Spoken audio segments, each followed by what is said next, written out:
Saya bilang, kesimpulannya apa, Ner? Dia jawab, hidup adalah dari tangan ke mulut. Life is from the hand to the mouth, kata dia.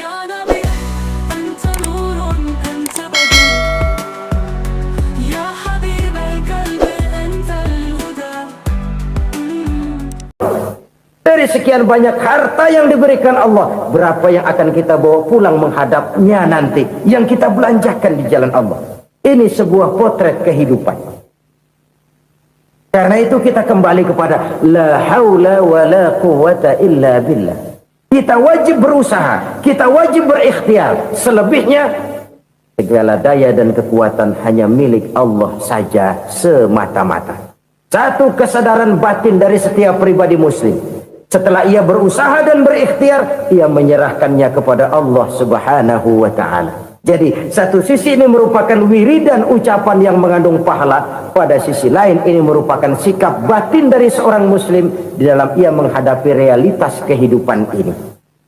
Saudara-saudara kaum muslimin, rahimakumullah. Kalau ini kita jadikan satu basis kehidupan, maka ini akan menyelamatkan manusia dari kemungkinan tergelincir menjadi orang yang lupa diri dan lupa darat.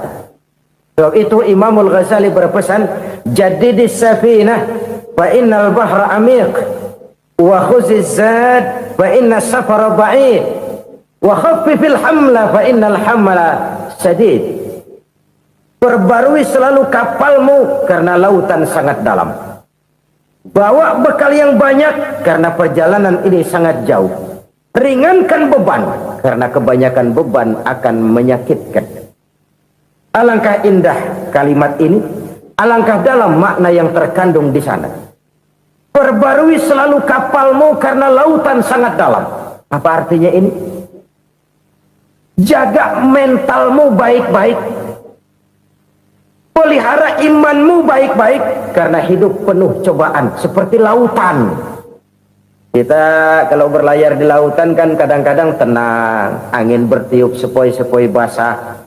Jika malam datang, bintang gemintang bertabur menghias cakrawala. Rembulan memantulkan sinarnya dengan indah. Dalam keadaan begitu berlayar enak. Tapi lain saat ombak menggunung, halilintar menyambar, angin topan bertiup. Berapa banyak sudah saudara-saudara kita yang tenggelam di lautan dunia tanpa sadar bahwa dia belum sampai kepada pantai yang akan dituju. Berapa banyak sudah saudara-saudara kita yang tenggelam di lautan dunia ini tanpa sempat bangkit lagi. Dia menyangka sudah sampai kepada tujuannya. Hati-hati kapal jangan sampai bocor karena lautan sangat dalam. Iman ini jaga baik-baik karena hidup penuh dengan ujian. Wa khuziz zad fa inna safara ba'id. Bawa bekal yang banyak karena perjalanan sangat jauh. Saudara mau ke Bandung, bawa duit. Saudara mau ke Surabaya, banyakan lagi duitnya. Saudara mau ke Mekah, gepokan, iketan tuh duit nggak lembaran lagi. Makin jauh perjalanan, makin banyak bekal yang harus kita bawa. Kalau saudara dari Jakarta mau ke Surabaya, kagak bawa duit berangkat juga, itu sih bukan berani namanya, nekat. Sampai Surabaya belum tentu, sengsara di jalan udah pasti. Kenapa? Nggak bawa bekal berangkat. Sama juga kita nih, misalnya belum sempat sembahyang, mati. Waduh, berani banget orang. Belum punya bekal, mati. Sengsara di jalan. Atau bekal tidak cukup. Dari Jakarta saudara mau ke Surabaya, bawa duit 500 perak. Paling jauh Cikampek nyampenya itu. Paling jauh itu. Antara jauhnya perjalanan dengan bekal yang saudara bawa tidak seimbang. Hidup ini perjalanan panjang. A walking tour. Dimulai dari alam arwah. Sebelum jasad diciptakan, roh diciptakan lebih dulu. Dari situ pindah ke alam rahim. Dari alam rahim pindah ke alam dunia. Dari alam dunia pindah ke alam barzah. Baru menuju akhirat. Satu perjalanan panjang. Kalau bekal tidak bawa, sengsara di jalan. Bawa bekal yang banyak karena perjalanan ini sangat jauh. Wa khaffifil hamla, ringankan beban karena beban itu cuma akan menyulitkan. Kalau bekal itu sih keperluan, tapi beban nggak kita perluin, coba ngeberat-beratin. Apa ini beban? Dosa, kecurangan, kebatilan, kesoliman, ketidakadilan, kesewenang-wenangan. Itu akan jadi beban kita di akhirat. Alangkah celakanya, perjalanan panjang, bekal tidak bawa, beban kelewat banyak, alamat sengsara di jalan. Pahala tidak ada, dosa berlipat ganda. Na'udzubillah, summa na'udzubillah. Kalau kita rangkum nasihat Al-Ghazali dengan kisah si konglomerat tadi, kita akan mengambil kesimpulan. Pertama, bekal terbaik dalam menghadapi gejolak kehidupan ini tidak lain adalah iman. Yang kedua, pahala dan dosa. Dua hal kontroversial. Pahala adalah bekal, dosa adalah beban. Tapi kita sekarang kan tidak begitu terangsang kepada yang abstrak. Orang berlomba mencari yang konkret-konkret saja, yang real. Kalau memang dosa, benjol dong, kira-kira begitu. Kira-kira begitu. Persis orang Yahudi dulu. Orang Yahudi itu kan pernah minta kepada Nabi Musa, ya Musa, lan nu'mina laka hatta narallaha jahrah. Musa, kami nggak bakal mau beriman kepada Allah kalau belum kami lihat Allah ada nongkrong di depan kami. Kalau memang Tuhan ada, taruh dong di depan kami. Mau yang konkret-konkret saja. Kalau memang dosa, benjol dong. Kalau memang pahala, berasa dong. Orang terangsang kepada yang real, yang konkret-konkret saja. Karena itu, untuk mengejar dosa, orang mau bayar. Tapi untuk mengejar pahala, walaupun tidak bayar, orang segan. Ini yang dikatakan oleh Nabi, kamu mengharapkan ke surga, tapi kamu berat melaksanakan sesuatu yang bisa membawa kamu ke surga. Kamu ingin jauh dari neraka, tapi tiap saat kamu lakukan perbuatan-perbuatan yang justru menjerumuskan kamu ke neraka. Idda'aitum an-najata minan nar wa ramaitum fiha anfusakum. Kamu ingin selamat dari neraka, tapi kamu lemparkan diri kamu ke neraka. Kamu ingin masuk surga, tapi berat sekali kamu melakukan perbuatan-perbuatan yang bisa menyampaikan kamu di surga. Saudara-saudara kaum muslimin rahimakumullah. Jadi hal keempat yang merupakan perbendaharaan surga adalah la haula wa la quwwata illa billah. Satu sisi ini merupakan ucapan yang memperberat timbangan akhirat. Pada sisi lain ini merupakan sikap hidup seorang muslim. Kesadaran batin yang sangat dalam bahwa tidak ada daya dan kekuatan kecuali Allah. Dan itu kita simbolkan pada saat memulai pekerjaan dengan Bismillah, dengan menyebut nama Allah. Satu kesadaran moral, saya hanya bisa melakukan ini karena diberikan daya dan kekuatan oleh Allah. Lahirlah sikap tawadu, rendah hati, tidak melonjak menjadi angkuh dan sombong. Saudara-saudara, sampai sini dulu jumpa kita kali ini. Semoga 4 perbendaharaan surga ini dapat kita lakukan, yang kelak akan merupakan bekal kita di kemudian hari nanti. Amin ya rabbal alamin. Bapak-bapak, ibu-ibu, saudara-saudara kaum muslimin rahimakumullah. Di dalam kehidupan kita sebagai seorang muslim, minimal 5 kali dalam sehari semalam kita mendengar seruan untuk mendirikan solat yang disebut azan. Ada kalimat menarik di dalam kalimat azan itu, yakni seruan hayya 'alal falah, marilah menuju kepada keberuntungan, marilah meraih kemenangan. Seruan ini adalah kecenderungan dari setiap manusia, apapun warna kulitnya. Artinya, setiap orang dalam hidup selalu ingin meraih dan mencari kemenangan. Kemenangan akan melahirkan kepuasan batin, dan kepuasan batin memberikan kebahagiaan. Sedangkan kekalahan melahirkan penderitaan batin, dan penderitaan batin menjerumuskan seseorang di dalam berbagai bentuk kerugian. Jikalau inilah seruan azan, maka masalahnya ialah apa yang menyebabkan kita meraih kemenangan. Al-Quranul Karim memberikan tuntunan dan ajaran kepada kita bahwa orang-orang yang memperoleh kemenangan itu tidak lain adalah orang-orang yang bertakwa. Hanyalah mereka yang bertakwa kepada Allah Subhanahu wa ta'ala pada akhirnya akan tampil sebagai pemenang. Lalu siapa orang yang bertakwa itu? Dijelaskan dalam awal-awal Al-Baqarah, orang yang bertakwa yang akan meraih kemenangan. Pertama, allazina yu'minuna bil ghaib, yaitu orang-orang yang beriman kepada yang gaib, percaya bahwa ada alam yang gaib, alam yang abstrak, alam yang tidak bisa dijangkau oleh salah satu daripada panca indera kita.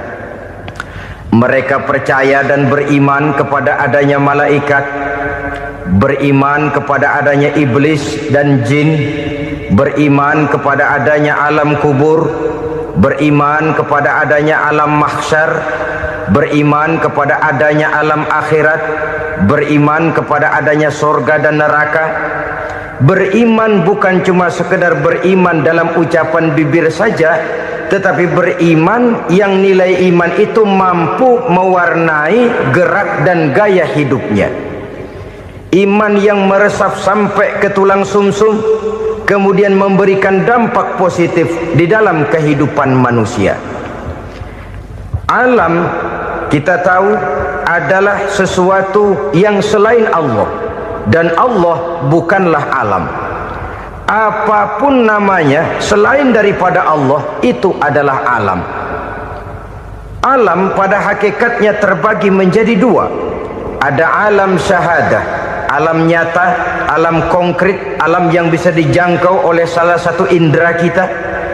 Kemudian ada alam ghaib, alam yang tidak bisa dijangkau oleh panca indera kita, alam metafisika, alam abstrak, alam yang wajib kita imani keberadaannya. Kita percaya bahwa malaikat itu ada, kita percaya kepada jin, bahwa jin itu ada, kita percaya kepada adanya iblis dan setan. Bukan percaya kepada iblis dan setannya, percaya bahwa iblis dan setan itu ada. Itu termasuk salah satu daripada sifat orang yang bertakwa kepada Allah. Saudara-saudara kaum muslimin rahimakumullah, kecenderungan pembangunan yang lebih bersifat materialistis biasanya menggeser aspek kehidupan rohani. Orang berpikir empiri, dan dalam pola pikir yang demikian maka alam gaib tidak lagi mendapat perhatian. Aspek kehidupan yang bersifat rohaniah malah mulai ditinggalkan. Akibatnya terjadilah kepincangan di dalam kehidupan kita. Pernah ada satu pengalaman pribadi dalam perjalanan kembali ke tanah air. Dalam pesawat di sebelah kanan saya duduklah seorang Jerman namanya Heiner Simonsen. Iseng saya ajak kenalan, saya ajak ngobrol, saya tanya dia. Saya bilang, Mas Heiner ini, kalau pesawat yang kita tumpangi ini jatuh ke bawah, kira-kira apa yang bakal terjadi, Mas? Dia bilang, kita semua akan mati. Begitu? Iya. Oke. Apa itu mati? Tanya saya. Dia bilang, untuk tahu apa itu mati, kita harus tahu lebih dahulu apa itu hidup. Saya pikir nih bule bisa ngomong juga. Baiklah kata saya. Apa hidup menurut Anda itu? Oh, hidup itu dia bilang, kalau seluruh anggota badan kita bekerja secara normal, paru-paru memompa darah secara normal, jantung berdetak secara normal, sel-sel tubuh bekerja secara fit, dan organisme tubuh hanya mau bekerja secara normal. Dia bilang, kalau kita memberi makan yang cukup, menu yang teratur, dan gizi yang lengkap.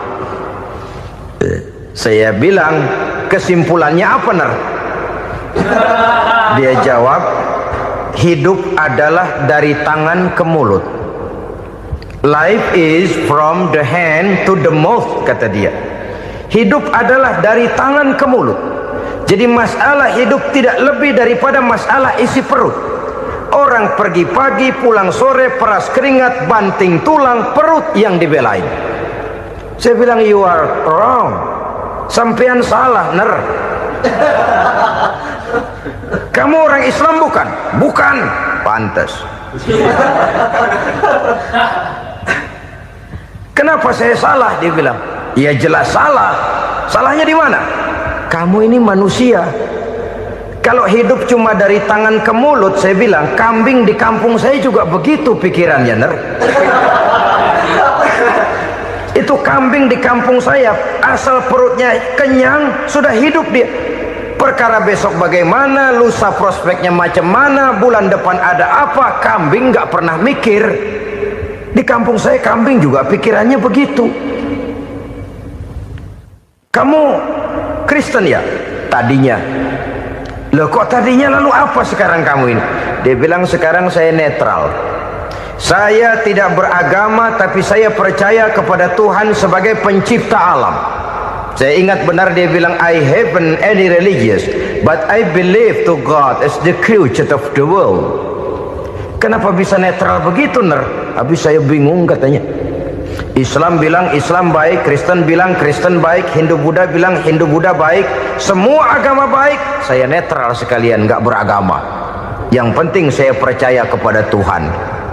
Saya bilang, ner, kamu ini kayak orang mau beli celana, lalu bingung.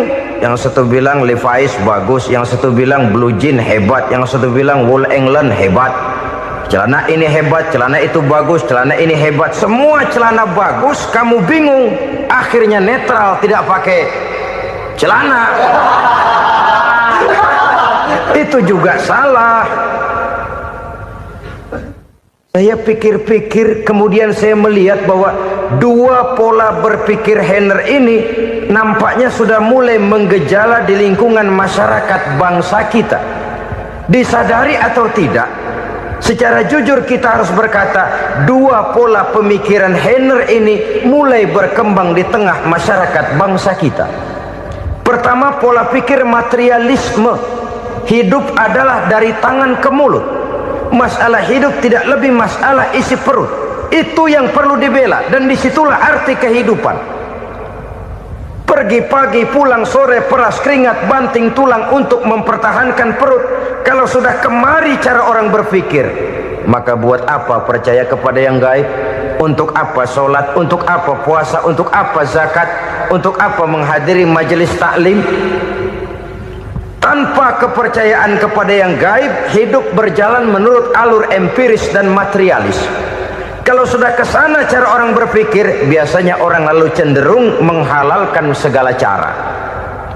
Hanyalah orang yang percaya bahwa akhirat ada, hanyalah orang yang percaya bahwa alam kubur itu ada, hanyalah orang yang percaya bahwa malaikat itu ada, hidupnya akan lebih terarah dan terkendali.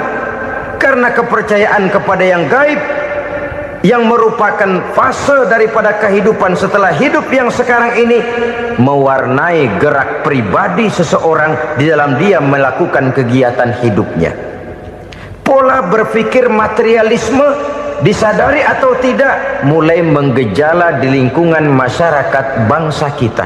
Hidup tidak lebih dari urusan tangan ke mulut, mulut ke tangan, tangan ke mulut. Asal perut sudah kenyang, hiduplah sudah. Perkara bagaimana prospek hari yang akan datang, bagaimana akhirat, tidak jadi persoalan. Ini yang oleh Nabi diperingatkan, ad-dunya sijnul mu'min wa jannatul kafir. Dunia adalah penjara bagi orang beriman dan surga bagi orang kafir. Dulu di zaman Belanda hadis ini pernah disalah tafsirkan, disalah artikan, digunakan sebagai senjata untuk mengkebiri dan membuat impoten umat Islam. Sudahlah umat Islam gak usah macam-macam, kata Belanda. Dunia ini kan penjara buat orang Islam, surga buat orang kafir. Di penjara jangan bertingkah.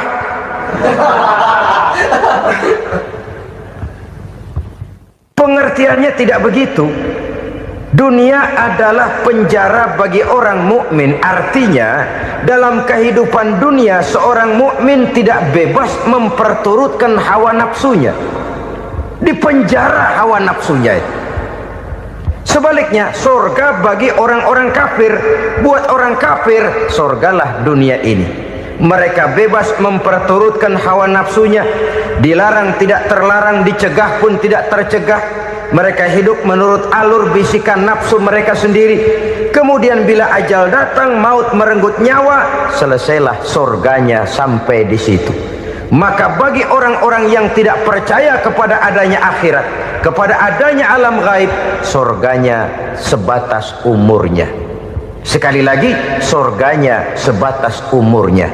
Bila umur selesai, ajal pun datang merenggut nyawa, selesailah sudah surganya sampai di situ. Alangkah pendeknya perjalanan orang-orang yang tidak percaya kepada alam gaib ini. Bagi kita mukmin, jikalau kita mampu memenjarakan hawa nafsu, kita bisa bahagia di dunia ini. Dan Islam memang tidak menyuruh kita sengsara di dunia. Raih dunia, kejar dunia, gapai dunia sebagai alat untuk mencapai kebahagiaan di akhirat nanti. Hidup adalah satu perjalanan panjang yang terbentang sejak kita terlahir dari alam rahim sampai kepada alam akhirat nanti. Andai kata kita gagal meraih kebahagiaan di dunia, toh kita masih punya akhirat. Tapi jangan jadi dalil yang melemahkan semangat. Biarin dah kita di dunia kebelangsak, yang penting akhirat. Akhirnya dunia benar-benar kebelangsak. Bagaimana dunia ini bisa kita raih, dan bagaimana meraih dunia untuk menunjang kepentingan akhirat nanti. Yang kedua, dari pikiran Heiner yang saya lihat menggejala di lingkungan masyarakat bangsa kita, timbulnya manusia-manusia netral. Seolah-olah Tuhan yes, agama no. Sama Tuhan percaya, agama ogah. Tuhan ngangguk, giliran agama godeng. Padahal hampir dalam setiap ayat dalam Quran, kata-kata amanu biasanya bergandeng dengan wa amilus sholihat. Iman dan amal soleh. Ini sebagai isyarat Tuhan dan agama jangan pernah dipisah-pisah. Apabila kita bertuhan, maka kita harus beragama. Apabila kita beragama, maka agama itu harus bersumberkan dari Tuhan yang kita imani itu. Tidak mungkin kita pisah, Tuhan yes, agama no. Sama Tuhan percaya tapi agama bikin sendiri. Sembayangnya cukup bengong 2 jam madep ngulon.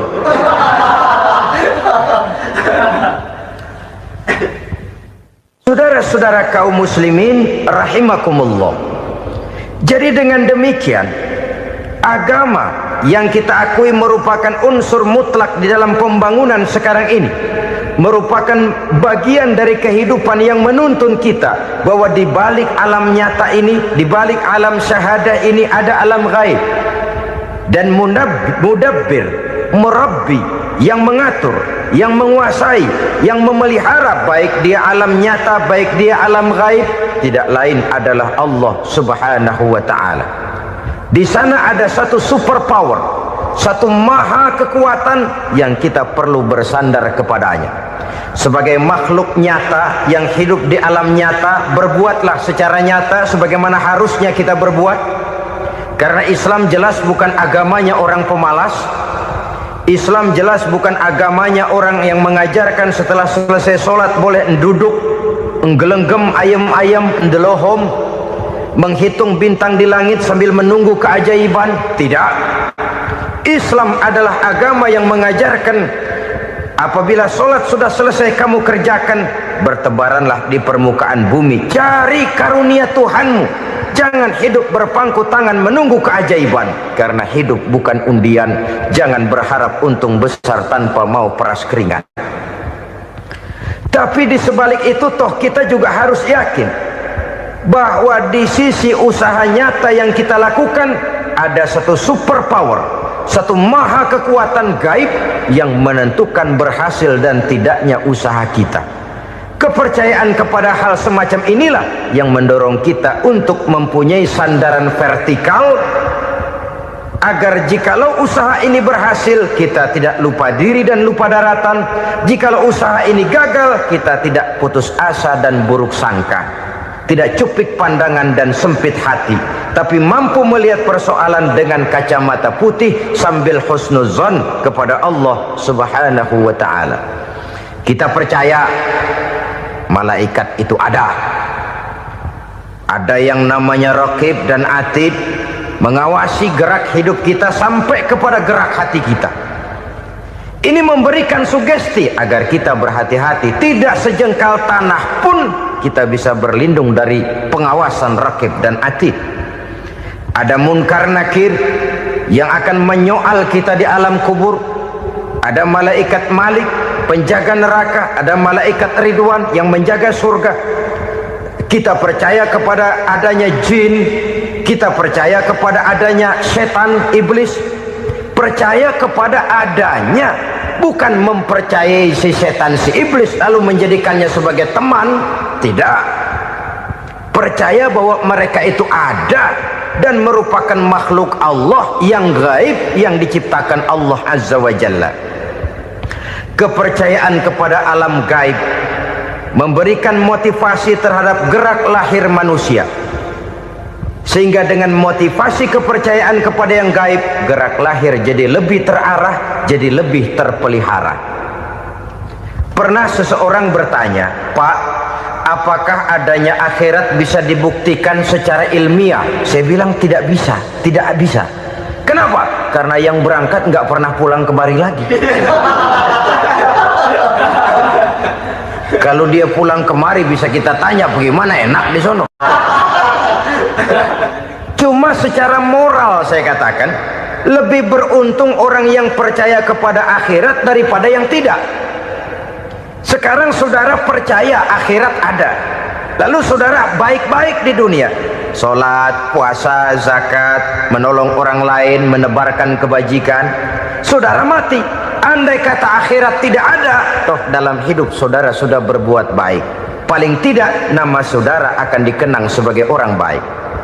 Sebaliknya, saudara percaya, kata saya, bahwa akhirat tidak ada, lalu hidup semau-maunya, tenggelam dalam maksiat dan munkarat, menentang Allah, tidak mau ruku dan sujud, lalu saudara mati, kemudian akhirat ada, ayo mau apa? Bekal tidak punya. Jadi secara moral lebih beruntung orang yang percaya kepada adanya akhirat daripada yang tidak percaya. Dan itu alam gaib yang tidak bisa dibuktikan secara eksat. Jangankan untuk membuktikan seperti itu, dalam kehidupan sehari-hari saja yang kita rasakan tidak selalu berbentuk toh. Angin, bagaimana sih bentuknya angin? Kita tidak tahu. Merah, buktinya kalau dikerok merah. Yang merah itu kulit, yang kulit kita bukan anginnya. Sakit, rasa sakit itu ada, tapi bagaimana bentuk sakit kita nggak pernah tahu. Kalau kita makan cabai pedas, bagaimana bentuk pedas itu tidak ada, tapi rasa ada. Bentuk pedas hijau, cabenya bukan pedasnya. Tidak semua yang kita rasakan bisa kita gambarkan dalam bentuk yang konkret. Oleh karena itu, sekali lagi bahwa kepercayaan kepada alam yang gaib mampu memberikan satu sugesti yang menata kehidupan seseorang lebih lurus, lebih terarah, dan lebih terkendali. Maka wajar kalau kepercayaan kepada yang gaib mengantarkan seseorang untuk meraih kemenangan. Kenapa? Dia percaya kepada yang gaib, bahwa akhirat ada, bahwa alam kubur ada, bahwa pertanggungan jawab itu ada. Maka dia lalu tidak hidup saenae udele dewe, itu loh. Tidak hidup menurut seleranya sendiri, terarah, teratur. Ini cirinya yang pertama, orang bertakwa yang akan meraih kemenangan, mereka beriman, mereka percaya kepada yang gaib. Bahkan hal-hal konkret saja selalu berangkat dari yang gaib. Saudara-saudara, para remaja, para pemuda sekarang ini tidak pernah tahu toh siapa yang akan jadi teman hidup saudara. Kita bisa saja ngerancang, mentargetkan, tapi toh akhirnya yang namanya jodoh bukan kekuasaan kita. Rezeki di luar kemampuan kita. Begitu juga ajal, maut, jodoh, ajal adalah contoh-contoh konkret bahwa pada akhirnya yang gaiblah yang menentukan. Bertahun-tahun ngelancong, emang jodoh seret nggak jadi.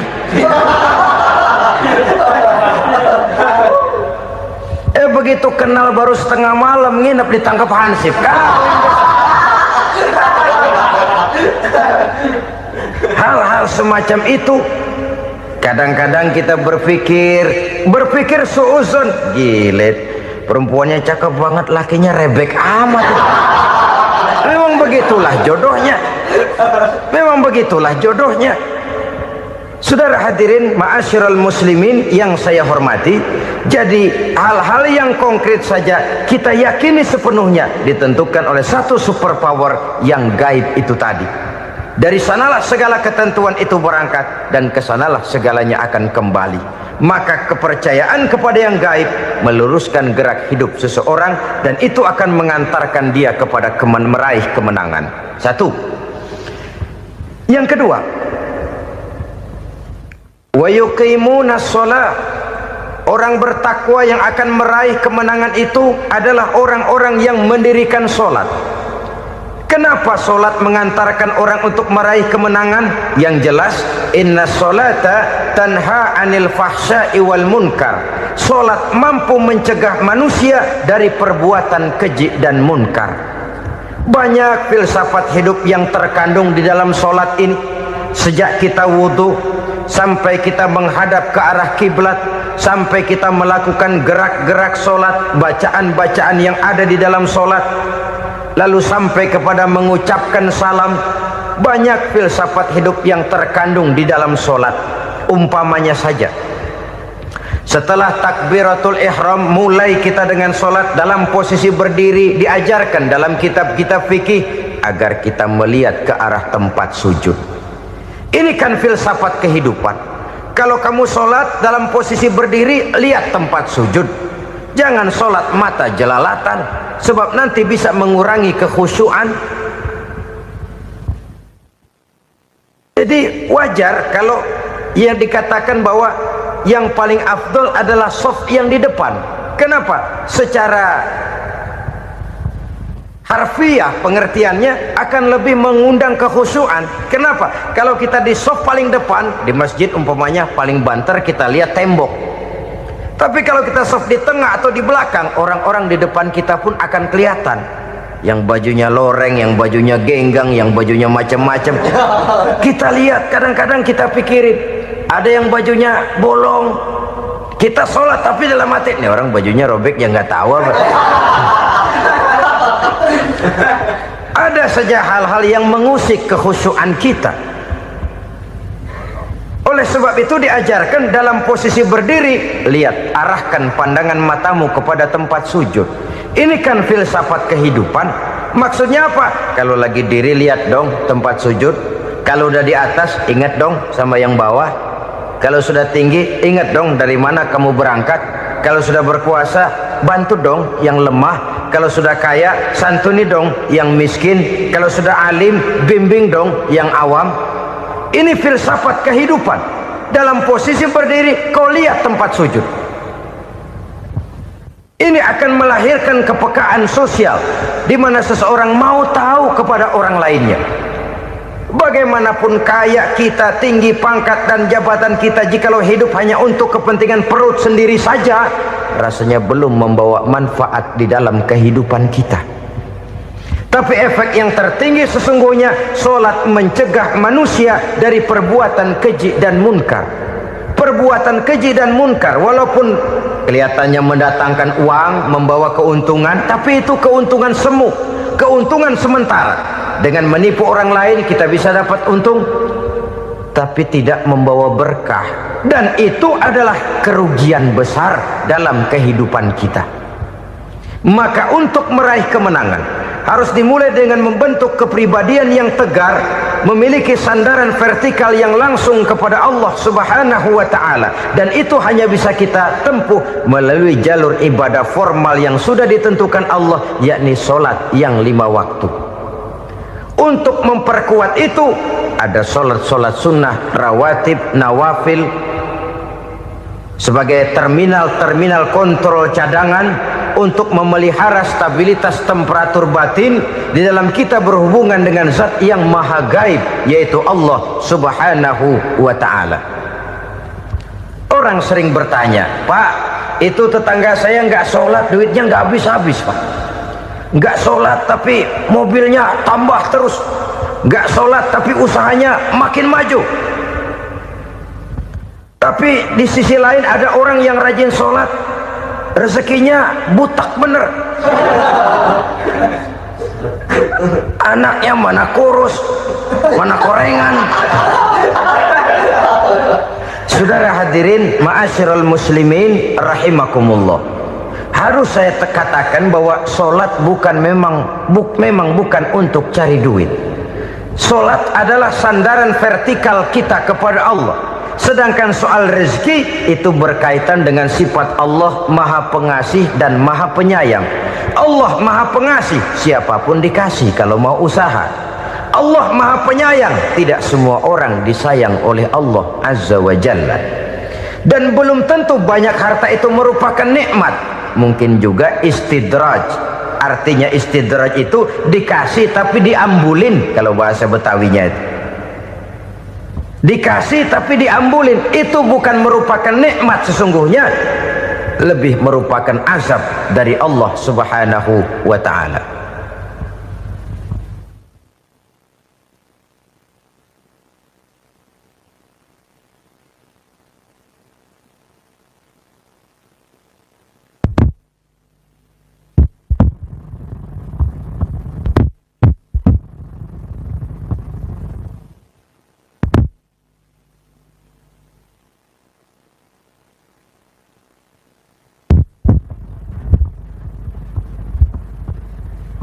Agama mempunyai sistem solat, dan kita umat Islam telah dituntun oleh Allah Subhanahu wa ta'ala yang wajibnya 5 kali dalam sehari semalam mendirikan solat, dan itu tentu berada dalam jangkauan kemampuan manusia. Pada awalnya barangkali kita memang merasa solat itu satu kewajiban, tapi semakin kita hayati makna, manfaat dan filsafat yang terkandung di dalam ajaran solat, semakin sampai kita kepada keyakinan bahwa solat adalah keperluan kita. Sehingga pada waktu tertentu dinilai puncaknya, kita tidak lagi akan berkata saya wajib solat, tapi kita akan berkata saya perlu solat. Kalau kita sudah merasakan itu adalah keperluan kita, nah di sanalah kita baru akan merasakan ruginya kalau hal itu tidak kita laksanakan. Sepanjang kita masih berkata saya wajib sholat, kita akan lebih merasakan dia sebagai beban ketimbang sebagai keperluan. Yang jelas Allah tidak memerlukan ibadah yang kita laksanakan ini. Dengan kata lain, andai kata satu dunia penuh ini orang tidak ada yang sholat satu pun, Allah tidak akan turun dari jabatan Tuhan. Jangan lalu berpikir kalau kita ngambek se-RW kagak sembahyang Tuhan tekor kali ini ya. Tentu tidak. Itu perlunya kita, bukan perlunya Allah. Dan pada induknya kita akan berkata saya perlu agama.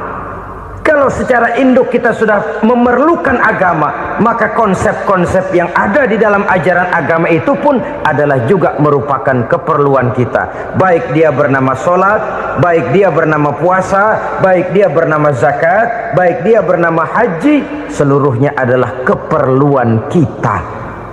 Dan sesuatu yang kita perlukan apabila tidak kita laksanakan akan melahirkan kerugian di dalam kehidupan.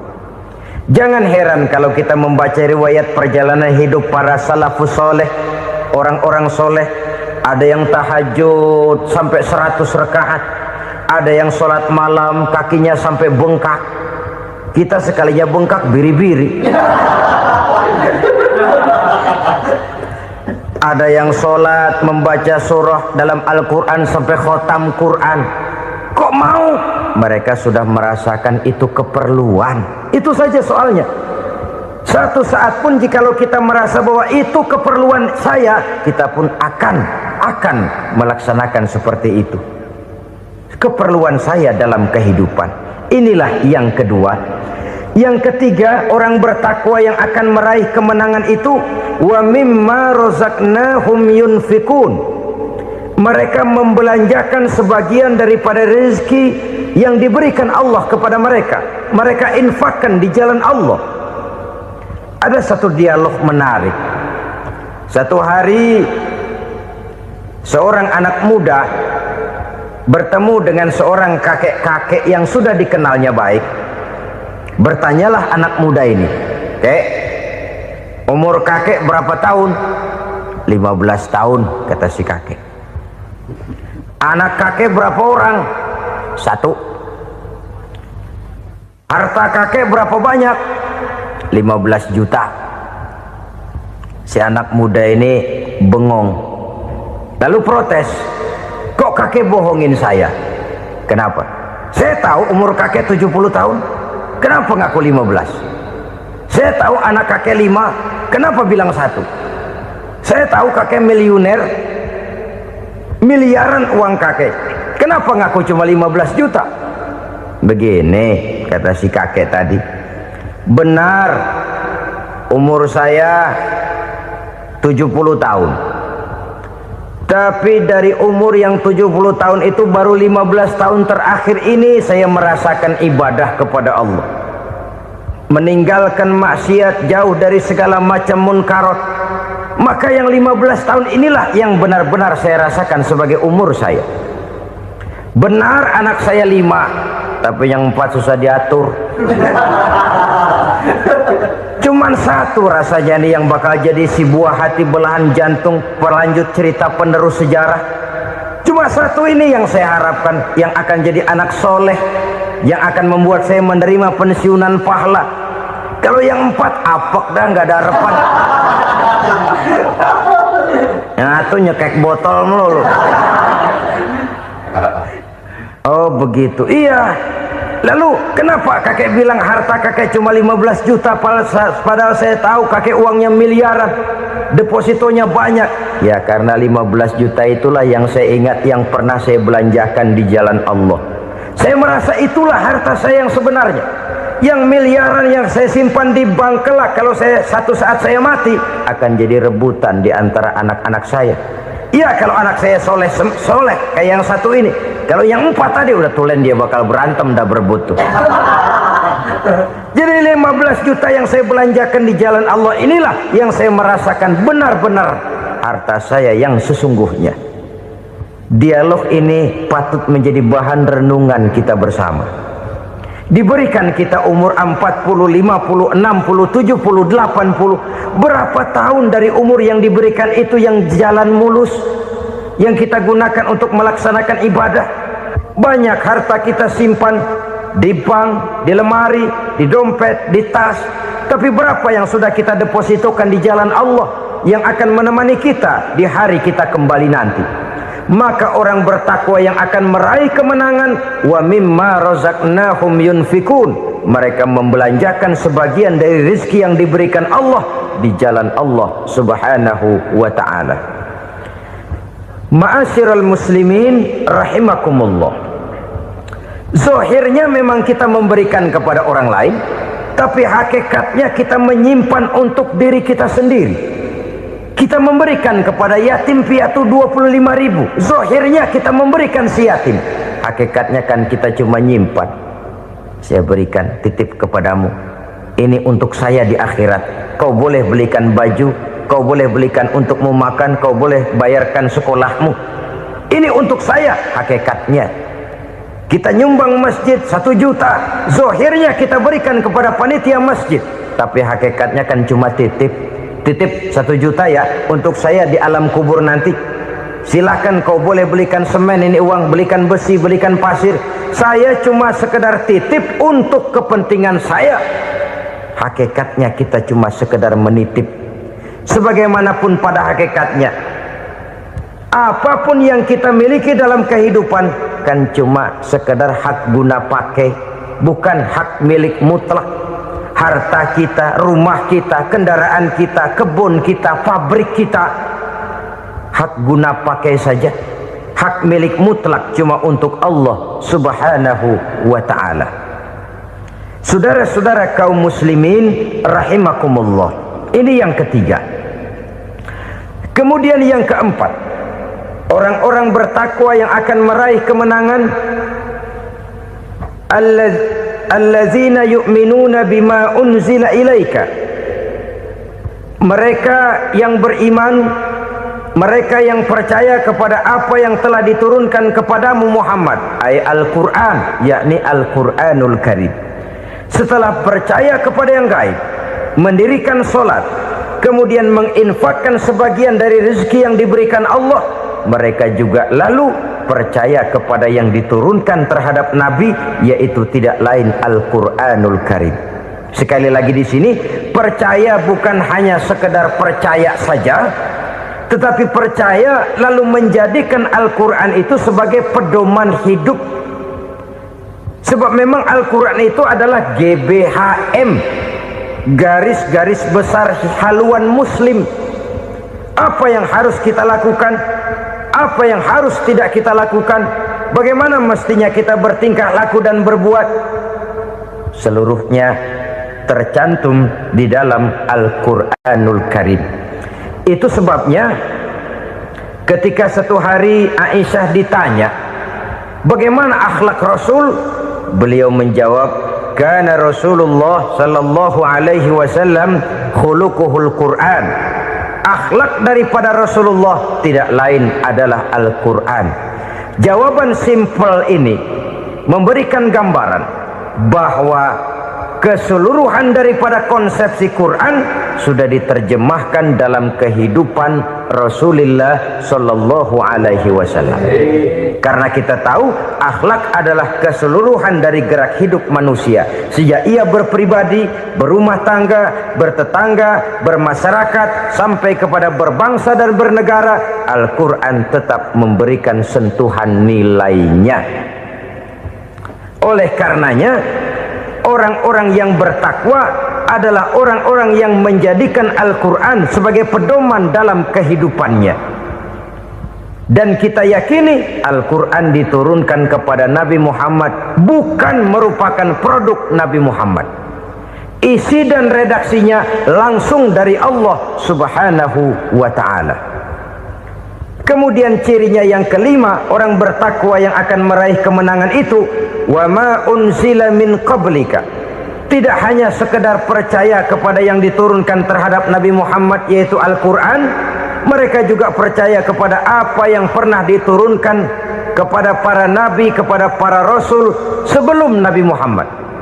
Percaya kepada adanya suhuf, percaya kepada adanya Taurat, percaya kepada adanya Injil, percaya bahwa Allah dahulunya sudah menurunkan Taurat kepada Musa, percaya bahwa Allah sudah menurunkan Injil kepada Isa, percaya Injil ada, Taurat ada, diturunkan Allah untuk Isa dan Musa, tetapi tidak wajib mengamalkannya karena kita sudah diberikan Al-Quranul Karim. Ini yang perlu saya garis bawahi. Kita percaya Allah telah menurunkan Injil dahulu kepada Isa. Kita percaya bahwa Allah telah menurunkan Taurat dahulunya kepada Nabi Musa. Kadang-kadang ini dijadikan dalih, dikacaukan pengertiannya.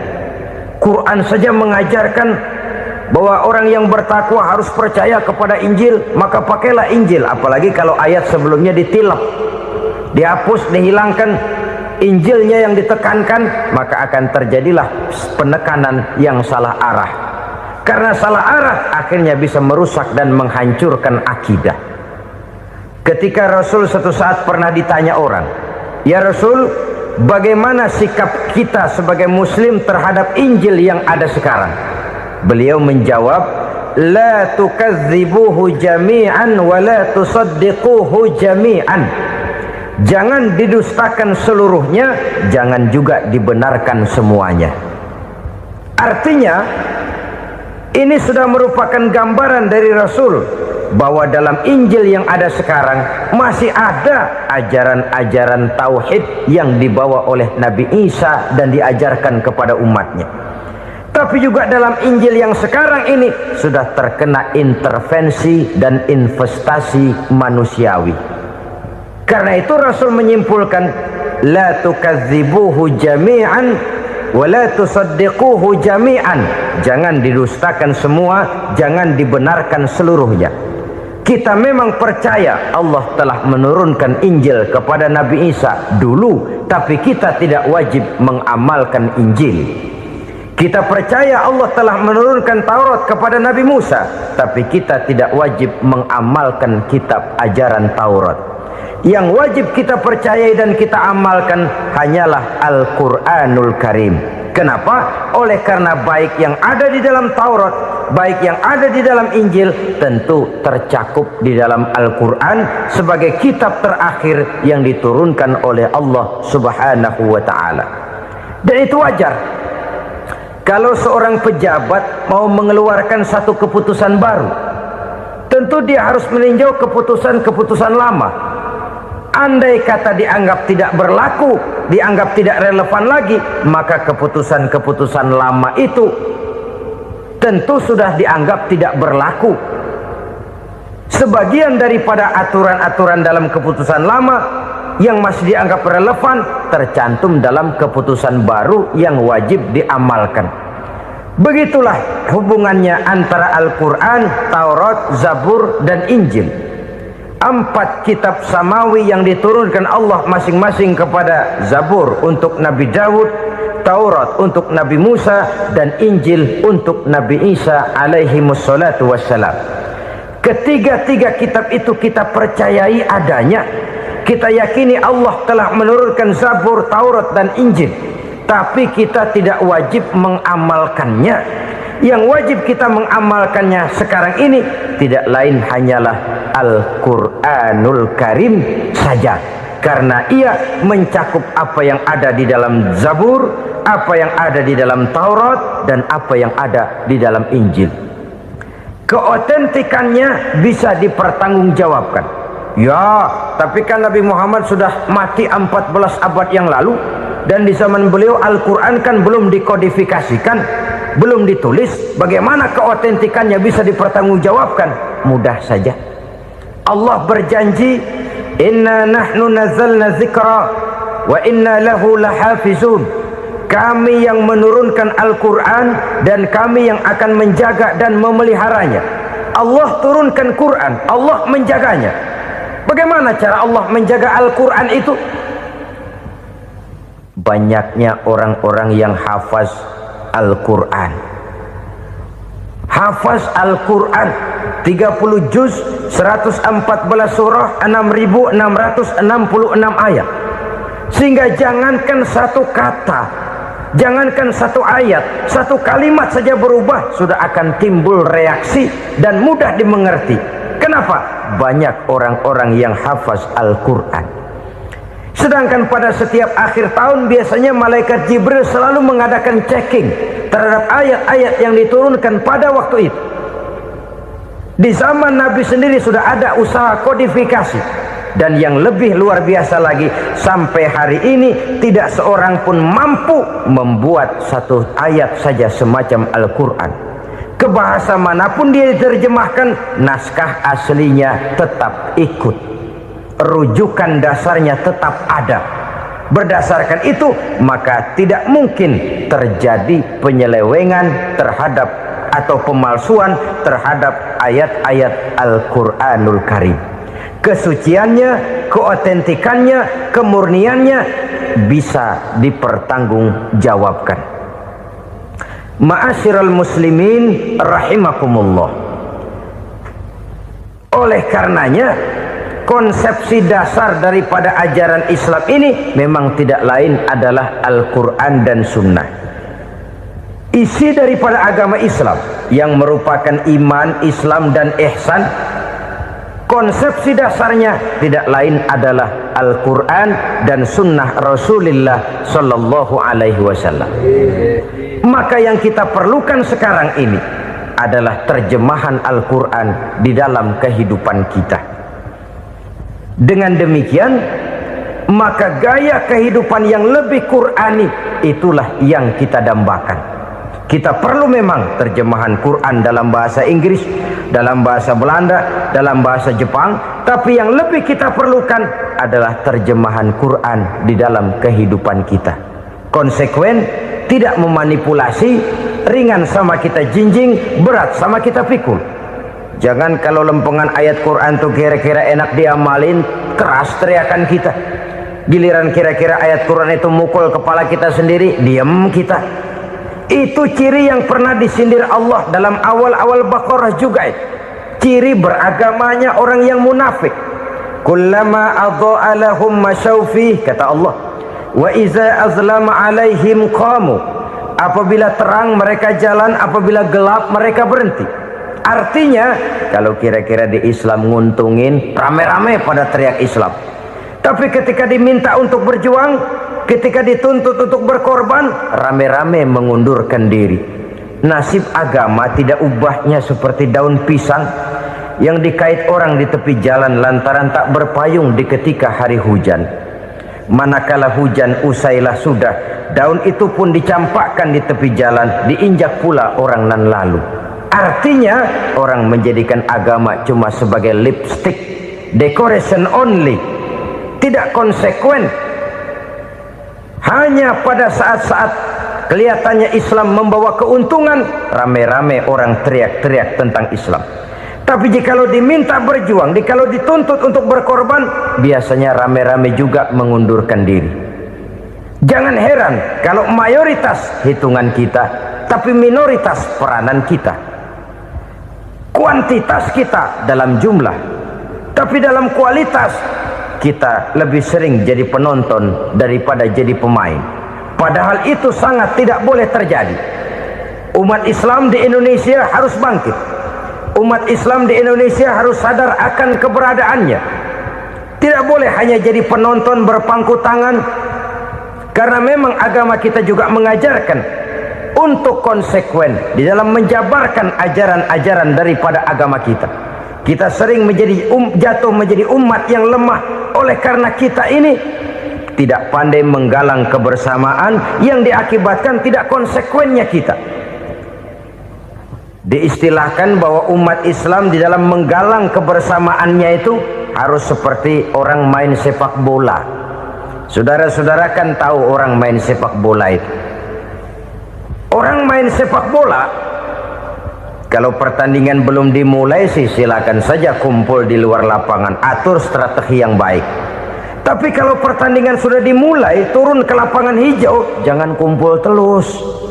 Ada sepak bola gotong royong, mundur-mundur rame-rame, depan ke depan kumpul melulu mainnya. Kalah.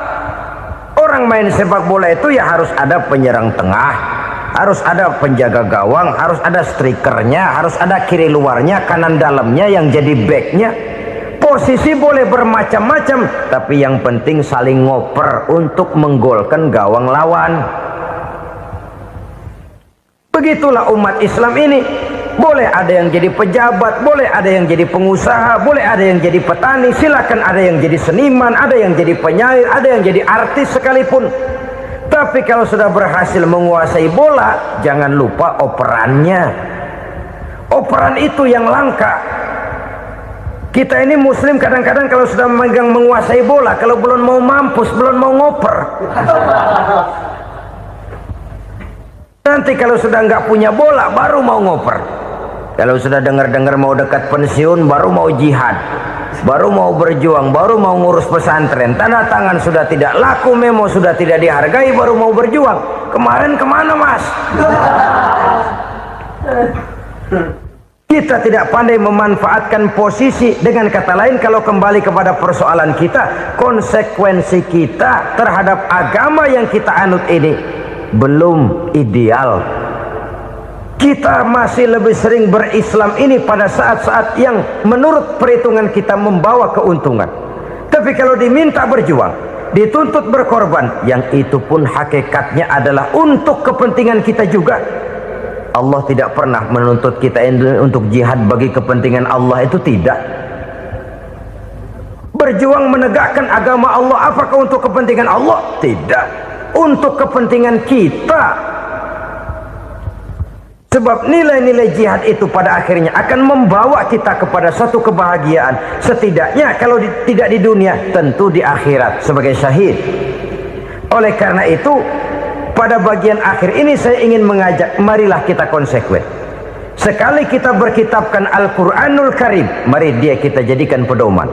Jangan cuma kita jadikan sebagai penghias dinding, pelengkap rumah, bahwa di rumah kita ada Al-Quran, tapi yang baca kecoa. Habis pada bolong tuh Quran. Yang penting kan punya Quran, ditaruh di pintu rumah. Biar apa? Biar kuntilanak kagak masuk katanya. Ya apa itu nasib Quran? Cuma kerjanya jaga pintu, ngusir kuntilanak, ngusir memedi. Bagaimana kita hidup menurut tuntunan Al-Quran? Kadang-kadang tidak pernah menjadi masalah bagi kita. Maka bagaimanakah Al-Quran akan mungkin membawa keberkahan dalam hidup kalau ajarannya kita injak-injak dalam keseharian kita? Mewujudkan gaya hidup yang lebih Qurani, itulah yang akan kita rintis di dalam kehidupan kita, bertahap, step by step, menurut kemampuan yang ada pada kita. Jika jalan ini tidak bisa kita selesaikan, percayalah akan ada generasi penerus yang akan melanjutkan usaha dan cita-cita mulia itu. Jadi percaya kepada Taurat, percaya kepada Injil, sekadar percaya Allah dahulunya sudah menurunkan itu, tapi kita tidak wajib mengamalkannya. Kenapa? Generasi Injil masa berlakunya sudah kedaluwarsa. Taurat masa berlakunya sudah kedaluwarsa. Injil pernah berlaku untuk orang Nasrani di zaman Nabi Isa. Taurat pernah berlaku untuk orang Yahudi di zaman Nabi Musa. Setelah generasinya berlalu, datang Rasul penutup yang membawa Al-Quranul Karim. Maka Al-Quran itulah yang berlaku menjadi pedoman sampai hari akhir nanti. Jangan jauh dari Al-Quran, karena apabila ini kita lakukan, maka kita akan kembali kepada satu gaya hidup yang jauh dari tuntunan agama, dan itu artinya kita akan semakin jauh untuk meraih kemenangan.